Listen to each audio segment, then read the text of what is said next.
Hello and welcome, everyone. Thank you for tuning in to Rome Historical Society's virtual program.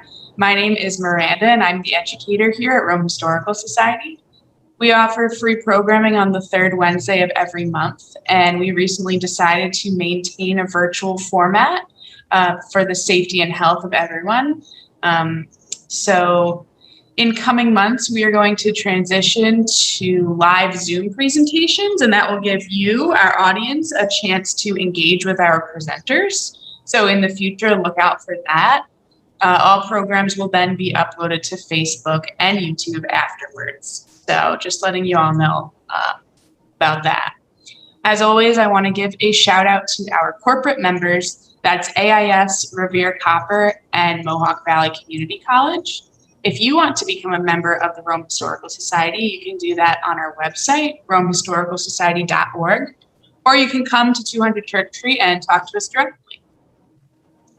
So to get on with today's program, we have Christine Tyrlik here, and she is going to share her research on the Wright Settlement community. So thank you for being here with us today, Chris. Oh, thank you. So a little bit about you, Chris. You're an amateur historian, and you've researched a variety of topics based on local history. And you also nominated the Wright Settlement Cemetery to be on the National Register of Historic Sites, and it has been on the register since 2012, so that's great. Mm-hmm. You're also a trustee at the cemetery. You're a member of the Daughters of the American Revolution Fort Sandwich chapter, and you work as a preschool aide at the Rome Catholic School. So it's such an honor and a pleasure to have you here today to share your research and tell us a little bit about the Wright Cemetery and the Wright Settlement. So I'm going to hand it over to you, and whenever you're ready, you can start your... Okay, thank you. Hi, today we're going to talk about the historic Wright Settlement Cemetery and the old Wright Settlement. For those of you who don't know where it is, it's across from the Griffiss International Airport runway, which is formerly the Air Force Base. It's on Cemetery Road in Rome, and it was established in 1799. There's a neat old article from the Sentinel in 1887 where the Sentinel went to interview the sexton at the cemetery, and the descriptions apply to today. My favorite quote was, "The location is a fine one. And while this burying ground is familiar to Romans by name, doubtless there are many residents of the city who have never seen the plot and know nothing of it. It's one of the oldest cemeteries in this vicinity." What is Wright Settlement? It was an old hamlet a few miles outside of Rome. Most of the land became Griffiss Air Force Base. It was founded in 1790 by New England pioneers. Several were Revolutionary War veterans.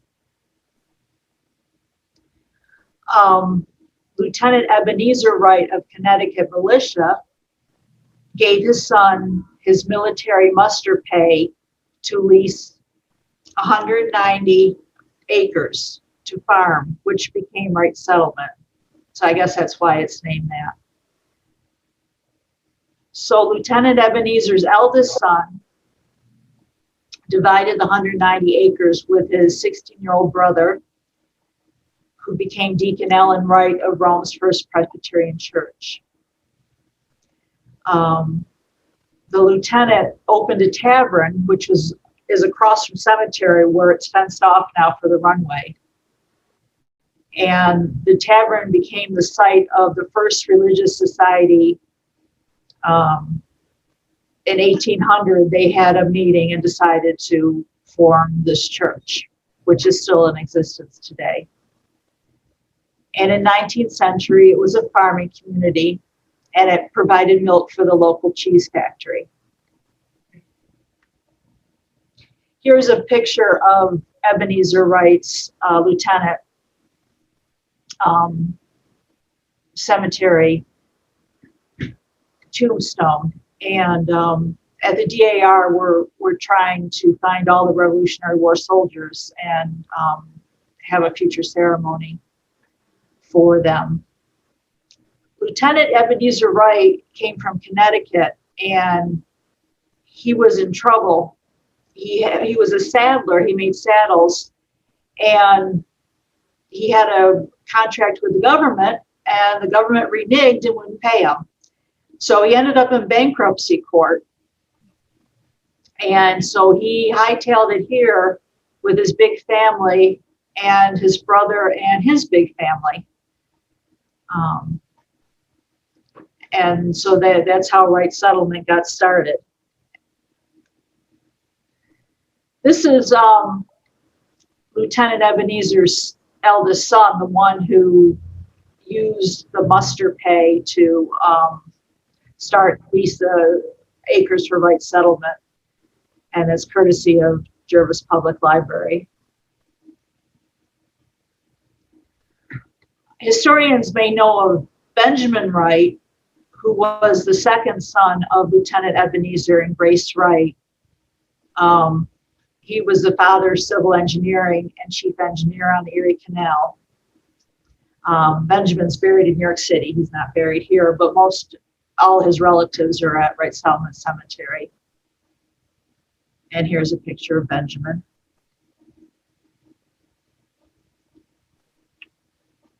So here's our new sign. We just got Wright Settlement Cemetery has been placed on the National Register of Historic Places in 2012 by the United States Department of the Interior.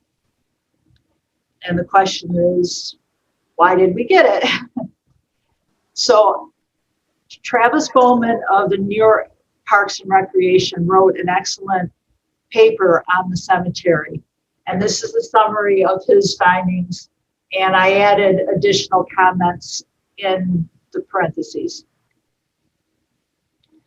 Although there are a few houses left from Wright Settlement, the cemetery represents Wright Settlement, most of it which now is the old base. It's a working rural cemetery with 8.7 acres and 3,000 stones. The 1806 was the earliest burial, although the old Sentinel article I referred to said there were earlier burials, began in 1799. It was land donated by John Butts from Canterbury, Connecticut. That's how we got Canterbury Hill next to Wright Settlement. And he was a Connecticut pioneer and a Minuteman. He came with his brother Gideon.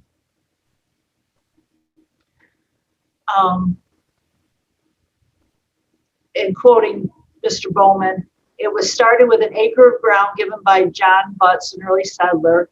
A little clearing was made in the woods. Oh, I'm sorry. No, it's not Travis Bowman. It's the 1887 article again. The 1887 article described it as a rolling ground on a sloping hill towards Cemetery Road. And the Sentinel said, it was started with an acre of ground given by John Butts, an early settler. A little clearing was made in the woods which covered the plot, and when a death occurred in the settlement, the men used to turn out and prepare the ground for burial. So it was a really hands-on place. Now we could go back to the Bowman report. The cemetery has veterans from almost every American war.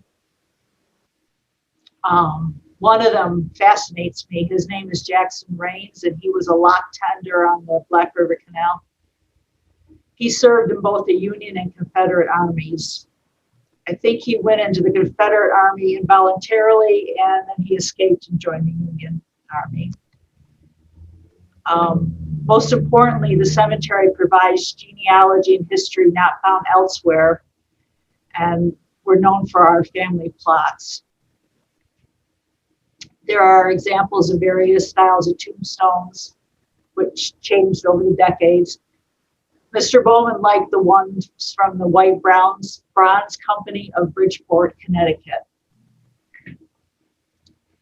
The cemetery is an example of the rural cemetery movement, which the wooded cemetery contrasts with the busy nearby base, and it has a park-like setting. And I believe in the old days, people used to take picnics to the cemetery and sit near their family tombstones. And that was a movement at the time, not just here at Wright Settlement Cemetery. Here's a picture of the cemetery. It's in the, I think it's section 2 with the older tombstones. And here's another one. You can see the flags representing the soldiers. Memorials.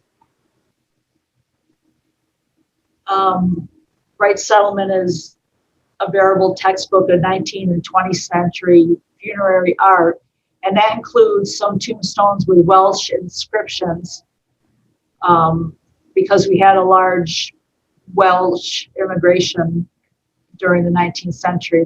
They loved to come to Oneida County. We also have zinc monuments, large and ornate and imposing examples that are not usually seen in the more rural areas of upstate New York. The cemetery has founders of local Rome churches buried there too, including the First Presbyterian Church and the Baptist Church too. And it's led by the Wright Settlement Cemetery Association, who incorporated in the 1880s. Here's an example of the chapel. According to the Sentinel, it was built by E.M. Kent in 1904 for $1,000. And it was once used to hold coffins during the winter time. Because we're closed during the winter, obviously, with snow. And here's a bigger picture of the chapel. Here on the left is a picture of the inside of the chapel taken during the celebration for the historic nomination. And Mom ordered a cake for it. I thought it was kind of pretty, so I included that. Behind the partitions are where they kept the coffins. Here's a map. I'm sorry, it's not more clear, but you can see the winding roads. You have to go very slow when you're at the cemetery, but it causes you to look at the tombstones and not race by. So it was a clever way to develop the cemetery.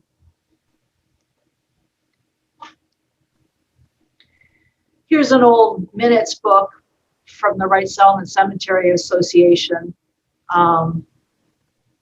courtesy of banker Ebenezer Wright. He was a bank president and very, very powerful, so powerful that the train from New York made a special stop in Rome to let him off so he could go to Wright Settlement. Oh. And he's helped a lot with the Wright Settlement with his money. So we appear in literature. We have a cousin named Harold Bell Wright. He was a best-selling author in the early 20th century. He wrote 19 books, best known for his 1919 novel Shepherd of the Hills, which became a John Wayne movie in the 40s. His books became plays and movies. And I don't know if anybody's heard of Branson, Missouri, but they have a Shepherd of the Hills interactive park. There's also a couple museums out there. And in California, where he also lived, they celebrate him. So he wrote what he called was his life story, but said it wasn't an autobiography. But in there's a couple mentions of the cemetery, so I'd like to share those. But first, let me show you his birthplace, which is now the clubhouse of the Mohawk Golf Course. The house was built by his great-grandparents, Deacon Allen and Mercy Brown Wright. It's not in the original location. It was originally a quarter mile away, but they had to move it for the runway expansion in the 50s. And it's gone through a lot of changes. If you're lucky enough to get a copy of Harold Bell Wright's magazine article for Letter to My Sons, there's a picture of the original house along with his extended family for Harold Bell Wright fans. And you can see, according to Juris Library, he is listed on the William E. Wright 1881 family tree. Sorry for the blurriness, but he was called Harry B. and born 1872.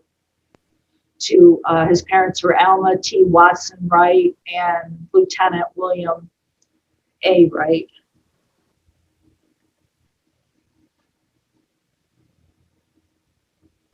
His mother died of TB when the author was 11, and that contributed to years of homelessness, poverty, and ill health for Harold Bell Wright. He was born in Rome. They moved to Whitesboro and Senate, and then he ended up out west, where he became a lay pastor and later a wealthy author. His father, Lieutenant William A. Wright, was a member of the Boonville's 97th Regiment.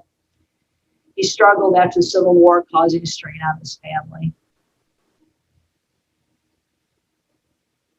Here's another view of Alma Wright's and Raymond's plot. William A. Wright's stone is the rectangular marker in the front and the chapel's in the background.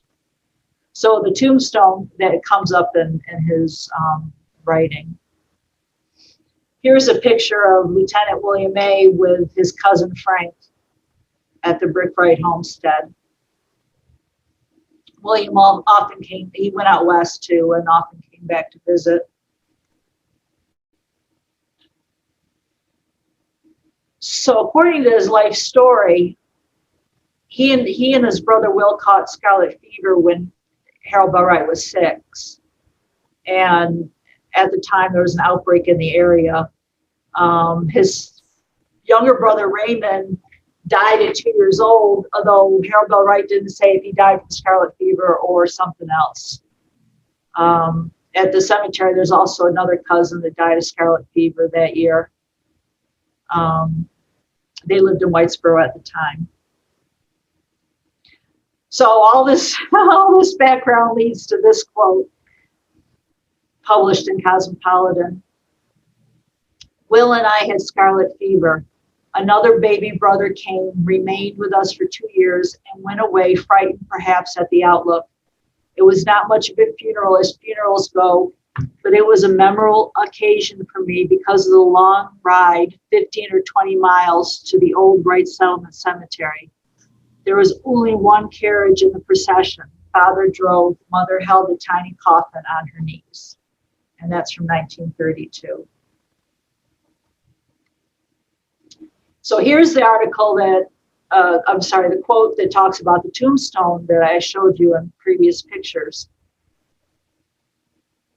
When at last I was established in my real work, I made a pilgrimage from California to the old Wright Settlement Cemetery. With the help of a sexton and the old maps and records, I found the spot. The grave, overgrown with a tangle of rank grass and weeds, had never been marked. I caused a modest block of granite to be erected and arranged for the perpetual care of the plot. The inscription on the stone says, Alma, wife of Alma, William A. Wright, died April 10, 1884. But with all the knowledge of all the years that have passed since those last days of our companionship, I know that inscription is not true.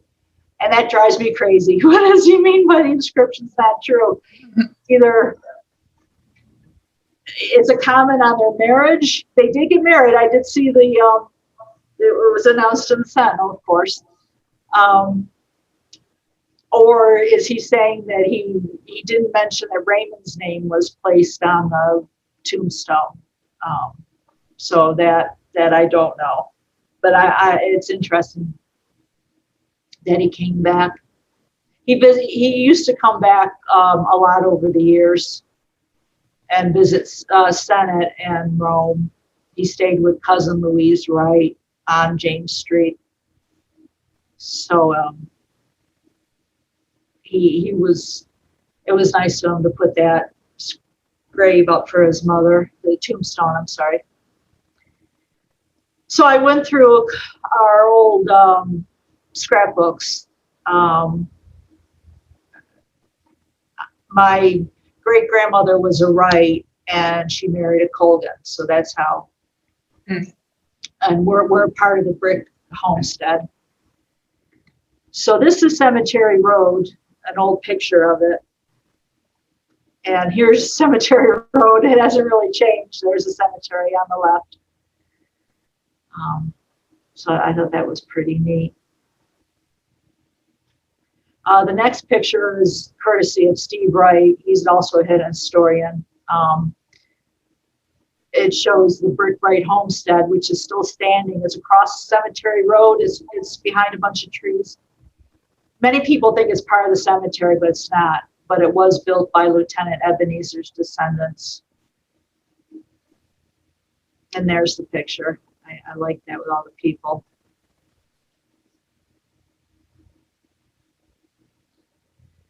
And the next picture is of Ebenezer William and Sophia Denio Wright, builders of the brick Wright Homestead.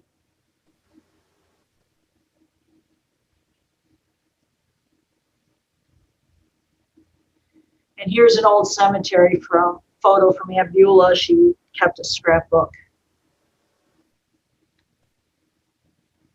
And it's much more wooded now. I think it's pretty neat. Bird's eye view, she called it.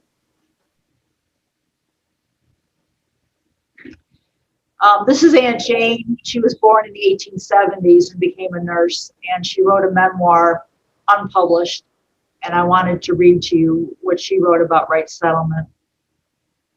One of my favorite spots was old Wright Settlement Cemetery, lying between our farm and the next one, though really on Wright ground. That's debatable. It was donated by the Buttses. It was just above the orchard on the hill behind the house, and since we children spent lots of time in the orchard, it was natural that we should soon discover the fascination of the flower-strewn place of bygone Wrights. I think I enjoyed it more than some of the visiting children, though they could almost always be lured there by the promise of the lilies of the valley that grew wild among the fallen tombstones. In the spring, this was a favorite place to gather all sorts of wildflowers. And of course, she's buried at the cemetery. More modern picture, this is the Colgan reunion. They visited the cemetery, visited our grandparents. So it's still a very active place. This is cousin Michael, and he's near a memorial flag for this marker for a veteran.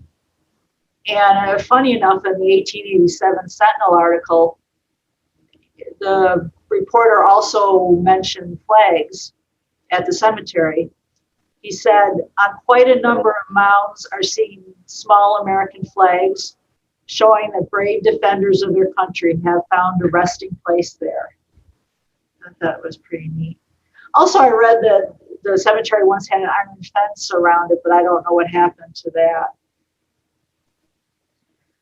So you got Wright Settlement Cemetery, which is this rural, flowery place with lots of trees, and across the street you have Griffiss Air Force Base, so it's kind of quite a contrast. This B-52, I think it's called the Mohawk Valley, but that was an example of a plane used during the Cold War. I thought I'd give a brief history of Griffiss because it's on Wright Settlement land. In 1942, rural Wright Settlement and surrounding land became Rome Air Depot. In 1948, it became Griffiss Air Force Base, which was part of SAC's Strategic Air Command. 1993 and beyond, Griffiss closed and became the Griffiss International Airport the Griffiss Business and Technology Park, and part of the city of Rome. And it was the site of the Woodstock 99 concert. This is where the concert took place on the runway, and now it's, as you can see, is busy with planes.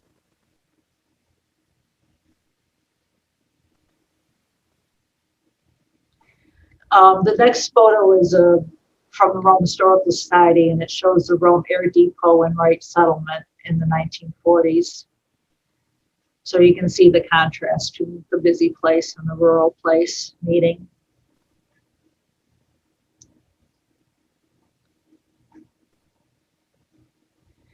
And that's it. If you have any more questions about the cemetery, I can be reached at nyairbus@gmail.com. And we do have sites available if you're interested in learning more about Wright Settlement Cemetery. Thank you. Wonderful. Thank you so much for sharing all of that with us. I did go up to the Wright Cemetery probably a few months ago in like the late spring, and it is just so peaceful and serene up there. So I recommend anyone who's interested and likes nature to just go up there and even walk around, because there's something about that place that seems very special. So yeah, wonderful. And so just curious, what's your relation to the Wright Settlement in terms of your family? We're descended from Lieutenant Ebenezer. Okay. Oh wow. There were several Ebenezers, and then my great grandmother. Wow. So we could take it.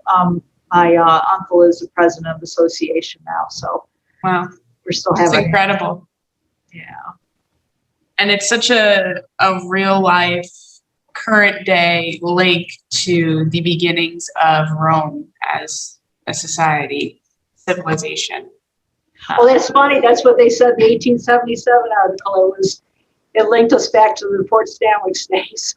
Yeah, it really does, like directly. So it's very interesting, and it's a great piece of history. And I think it's great the effort that you're going through to keep it historically significant and relevant. So great. So I know you put your email up, but I'll put it up again. So if anyone has any questions, they can send you an email or reach out to you. And yeah, so thank you everyone for joining us and watching this program. I hope you found it interesting. And if you have any questions, like we said, you can send them to me at educator@romehistoricalsociety.org, or you can send them to Chris. And you can also comment them on the video below. So we'd love to hear from you, and thanks again for tuning in. Bye now.